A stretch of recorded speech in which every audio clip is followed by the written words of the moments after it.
Marsupials are one of three types of mammal, differing from placentals and monotremes by their reproductive strategy. After a short gestation period, females give birth to premature young, which make their way to the marsupium, where they are further nourished by milk. In many species, the marsupium takes the form of a fully developed pouch, but can be much less substantial in others. At the most basic level, marsupials are grouped into two superorders that, with the exception of one species, are completely separated geographically. The members of Ameridelphia are located in the Americas and are grouped into two orders, which contain species of opossum and shrew opossum. The members of Australodelphia, which we'll cover first, are grouped into 5 orders. 4 of these are located on the other side of the planet in Australasia and contain arguably the most well-known marsupials: kangaroos and wallabies, the Tasmanian devil and quolls, koalas and wombats, the sugar glider, and many other heartwarming species. One of the most unique orders is Dasyuromorphia, which contains almost all of the carnivorous marsupials. Interestingly, while larger individuals like the Tasmanian devil feed almost exclusively on meat and are therefore thought of as true carnivores, the smallest members of this order are insectivores, animals who feed on insects or other invertebrates, and are therefore also technically carnivores, a topic we'll need to address much more thoroughly in a future video. The Tasmanian devil is the largest carnivorous marsupial, weighing up to 12 kilograms. It is part of the Dasyuridae family, which contains all but one species from this order. They are generally found on the island of Tasmania, but were reintroduced to the mainland in 2011. These animals have powerful jaws and sharp teeth, but are known to scavenge, which they do at night. Their gestation period is 21 days, after which pouch life lasts for about 4 months. Quolls are similar to Tasmanian devils, but much smaller. There are 6 species found in Australia and New Guinea. Weighing just over half of a devil, the tiger quoll is the largest of the 6 and is also known as the spotted-tailed quoll. They hunt other marsupials such as greater gliders and red-necked pademelons, along with a variety of other small animals. The eastern quoll is smaller still, weighing no more than 1.5 kilograms. They have a similar pelage to the tiger quoll, but can also be found in black with white spots. The smaller members of Dasyuridae make up the majority of species. The most numerous of these members are 15 species of Antechinus and 23 species of Dunnart. The yellow-footed Antechinus is tiny. These marsupials have more of a flap than a fully developed pouch, and in contrast to the animals previously discussed, the yellow-footed Antechinus is diurnal. They are found in a variety of habitats in eastern Australia and also on the southern tip of the west coast. The fat-tailed Dunnart is even smaller, averaging just 16 grams. They feed on grasshoppers, moths, and beetles. Other miniature members of this family include the slender-tailed Dunnart and the southern Ningawi, which is found on Australia's southern coast. The only other species found in this order is the sole member of the Myrmecobidae family, the unique and beautiful Numbat.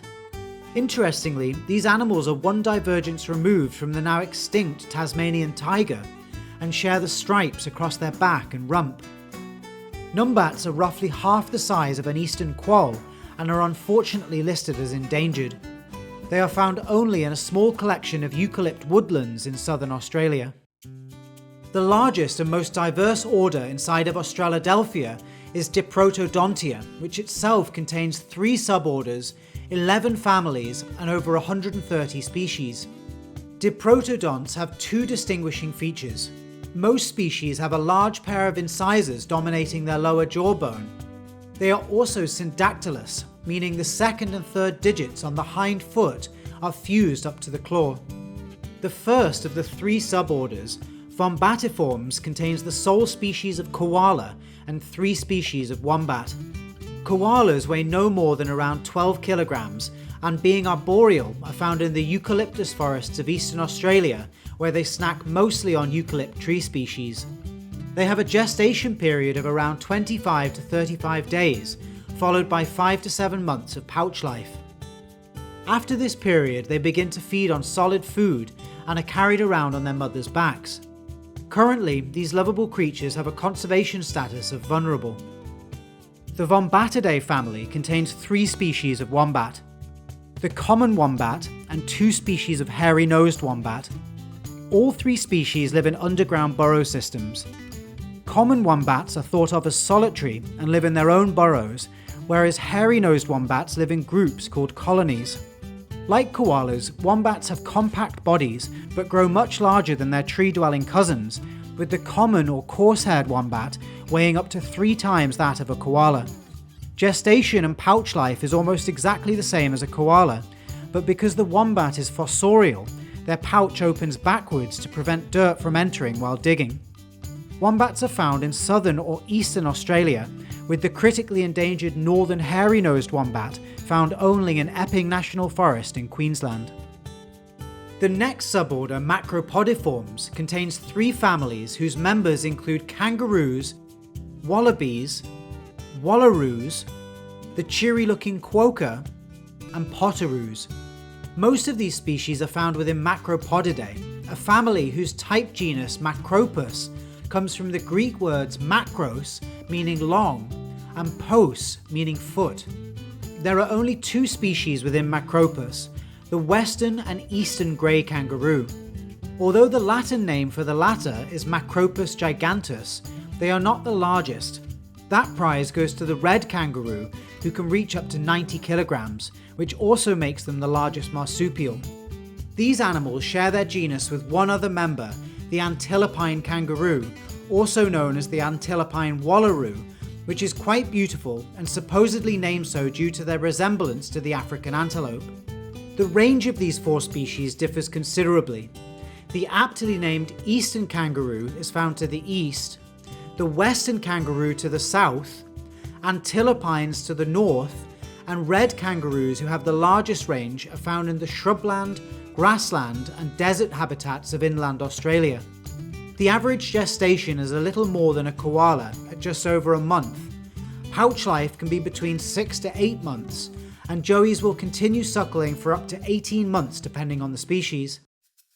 Wallabies are a group of macropods from various genera that are smaller than the 4 species of large kangaroo. The red-necked wallaby is one of the most common. They weigh up to 18.5 kilograms and are named so for the patch of red fur on the back of their necks and shoulders. Like all macropods, these animals are herbivorous and graze on grasses, roots, and other foliage. One of the largest groups of wallabies, 17 species to be exact, are found in the petrogale genus and are known as rock wallabies. These creatures thrive in rocky terrain and exhibit a striking coloration. The yellow-footed rock wallaby has a grey back and face, with a white belly and stripes, and yellow-orange limbs and tail. The black-flanked rock wallaby also has white stripes, and is found dotted around northwestern Australia, in contrast to their yellow-footed friends who are dotted to the southeast. There are also several species of Dorcopsis, who are thought of as wallabies, such as the white-striped Dorcopsis, also known as the greater forest wallaby. It is thought that all macropods once lived in the trees, but eventually adapted to life on the ground. The genus Dendrologus contains 14 species, all of which return to a life in the trees, and as such are commonly referred to as tree kangaroos. 12 of the 14 species live on the island of New Guinea, and are among the most threatened of all marsupials, with 7 of those 12 classed as endangered or critically endangered, such as the Goodfellow's tree kangaroo, who exhibit a rich reddish-brown and cream coat and weigh no more than 7.5 kilograms. The Matschie's tree kangaroo are a little darker and quite a bit larger. The remaining 2 species, including Lumholtz's tree kangaroo, are found on the northern tip of Australia's Queensland province and are quite different, exhibiting a much darker coat. Rounding out Macropodidae are the smallest members of this family, pademelons and the quokka. All 7 pademelons are found in the same genus Thylogale, and like kangaroos have a gestation period of around 30 days and a pouch life of around 6 to 7 months. Much the same as the red-necked wallaby, the red-necked pademelon has an area of reddish fur on the back of its neck and shoulders. Even smaller still, and ostensibly the happiest animal on the planet, is the sole member of the monotypic genus Centonyx, the Quokka.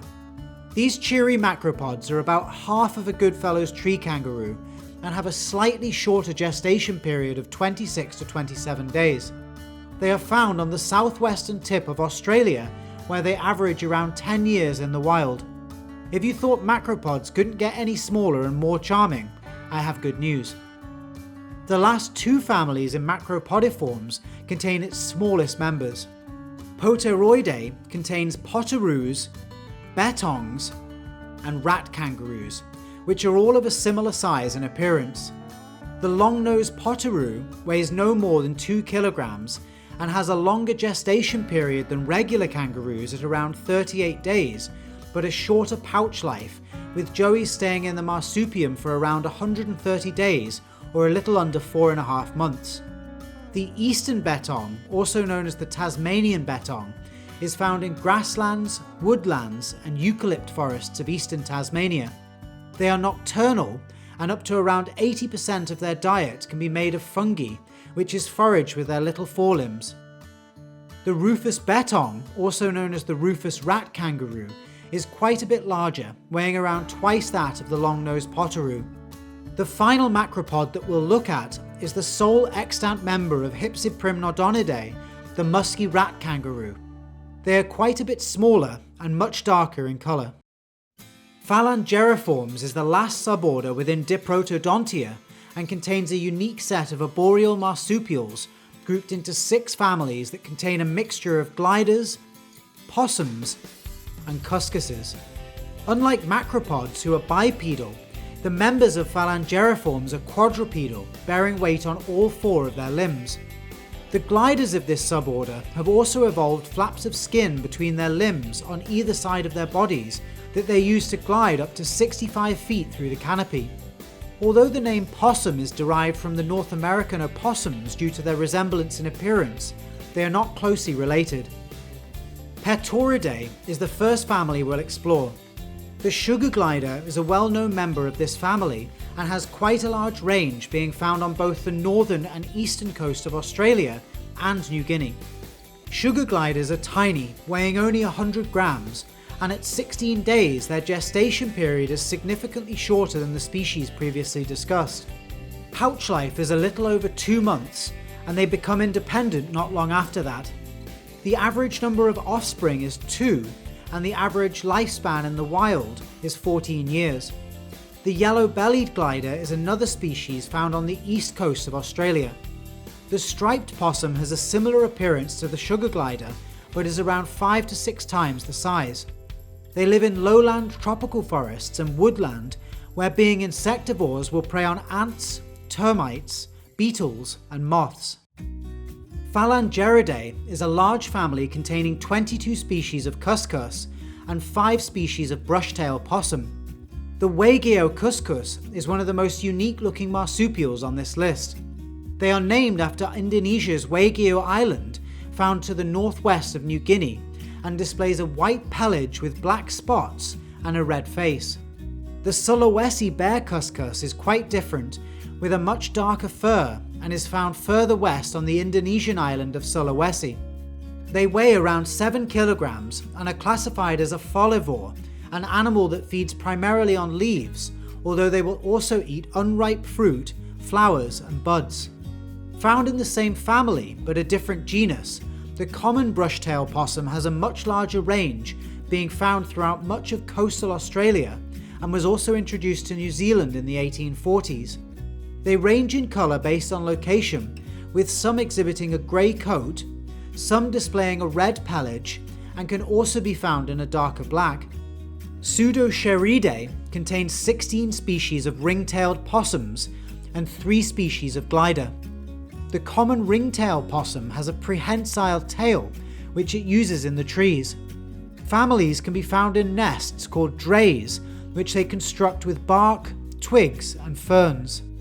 The green ring-tail possum is also part of this family. It is found only in a small area on the northeastern coast of Australia and exhibits a unique fur pattern with a grey face and white rings around the eyes and ears and a green back. The 5 species of adorable pygmy possum are all contained within the Boramiidae family. They are omnivorous, feasting on both nectar and pollen from plants and a selection of invertebrates. The eastern pygmy possum is found on both the southeastern coast of Australia and Tasmania, whereas the Tasmanian pygmy possum is located mainly in Tasmania, but also a small section of the south coast. The honey possum is the sole member of the Tarsipedidae family. They are found on the southwestern coast of Australia and weigh no more than 18 grams. Acrobatidae is a similarly small family with only 2 species. The feather-tailed glider is found on the east coast of Australia and is even smaller at a maximum of 13 grams. The order Diprotodontia contains just 2 species of marsupial mole. These odd-looking creatures resemble moles and with their large claws are well adapted for digging in the sand dunes and sandy soil areas in which they live. Not a great deal is known about these solitary creatures, but what we do know is that they consume insects and small lizards, as well as some plant matter. Phalangeriformes is the second to last order that we'll discuss in Australadelphia, and the last whose members are located in Australasia. It contains 2 families, Paramelidae, which contains all extant bandicoots, and Thylacomidae, which contains bilbies, also known as rabbit bandicoots.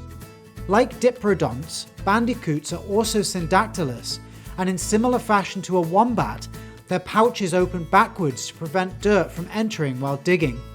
The southern brown bandicoot is found on the southern coast of Australia and Tasmania, and the long-nosed bandicoot, which has an elongated snout, is found along the east coast.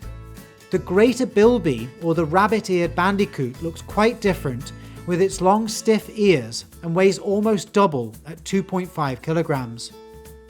The order Microbiotharia is the only order in Australadelphia whose members are located in the Americas.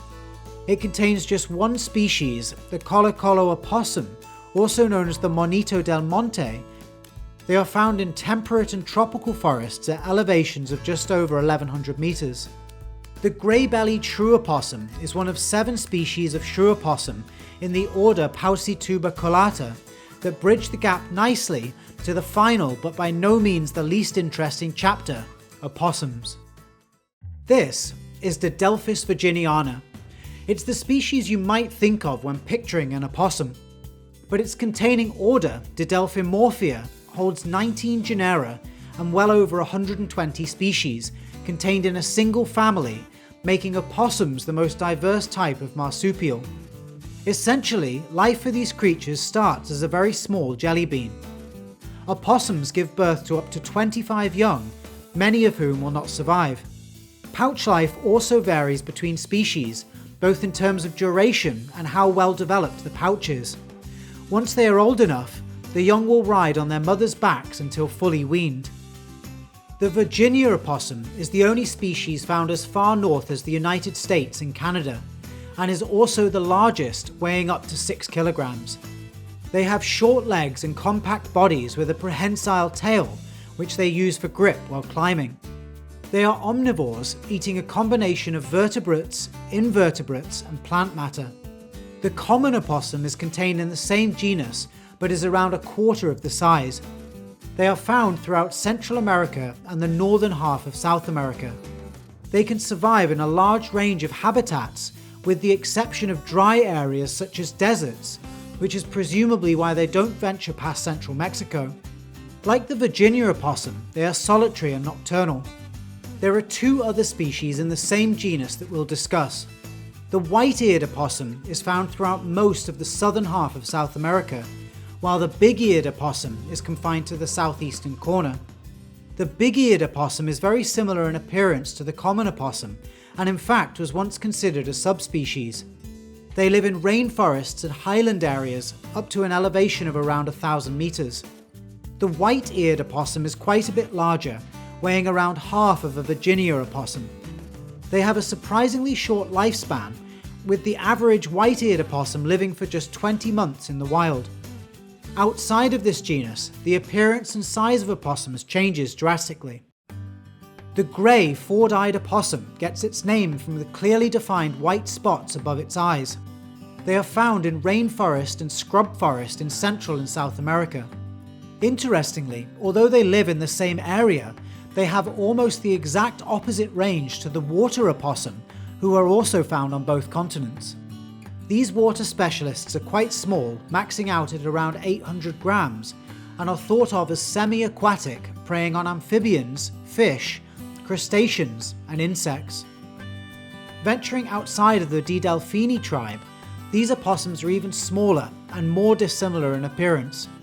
The 5 species that we'll look at, the grey short-tailed opossum, the northern three-striped opossum, Linnaeus's mouse opossum, the Brazilian gracile opossum, and the grey slender opossum are all confined to South America. The grey short-tailed opossum is significantly smaller than the species previously discussed and looks more similar to the Dunarts found in Australasia. Their young can reach independence in as little as 6 to 8 weeks, and females can have up to 5 litters per year. They are from the same genus as the northern three-striped opossum.